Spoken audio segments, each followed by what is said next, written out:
So my name's George Wild, based in the Isle of Man, 29 years old. So over the next few months, we'll be documenting sort of the preps, the training, the food, the behind the scenes of kind of what I do with my day-to-day life, work and just general living. So for me, fitness started probably about the age of 21. Before that I played golf at a relatively high level for a long period of time, but at no point was nutrition either taken into account. It was very much play golf, eat pizza and repeat. So I got to a stage where I kind of let myself go.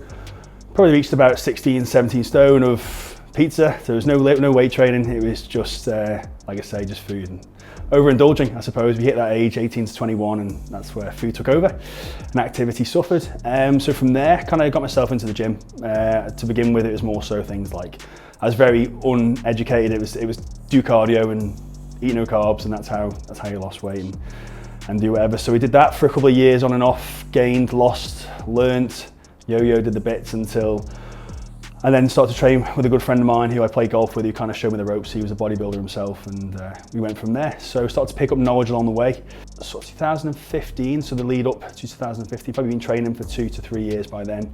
A very good friend of mine sort of suggested I did a show.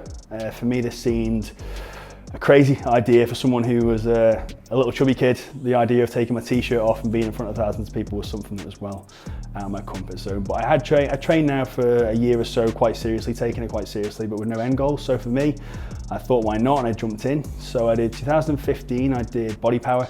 It was my first show, and from there, I'm sure everyone's like, I sort of fell in love with the sport from there. So I come off stage, I probably come dead last, which is fine. But I enjoyed the process, more so the process of dieting and seeing how far I could push myself from there. But as a stubborn and someone who's sort of played in competitive sports for so long, the fact that I came last was also, okay, it's fine, but it's also frustrating, and I see potential then to grow. So in terms of content, we're gonna have a little look at the training. For me, training is probably my favorite part of the lot. Also the food aspect, and a little bit of behind the scenes of kind of what goes on. You know, there's a lot of deep tissue massage, there's osteopaths, it's not just standing on stage or getting a tan and standing on stage. There's a lot more to it. So I kind of want to educate those who maybe like the idea of doing something one day and they might watch this and think, nope, not for me, but hopefully it'll inspire you to have a little think and hopefully just broaden your horizons and your mind as to kind of what goes on behind the scenes of any competition prep really, and kind of how I approach it. So in terms of obviously the coaching side of bits as well, is something that I do on the side alongside this. So I'm very, very lucky to work in an industry that I enjoy.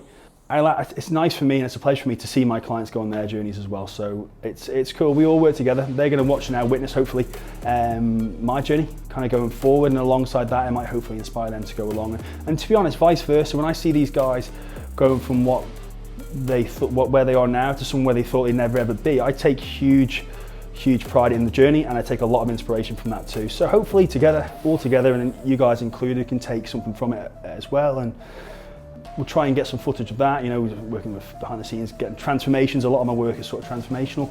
And then hopefully we'll have my big transformation towards the end. So fingers crossed we all travel together.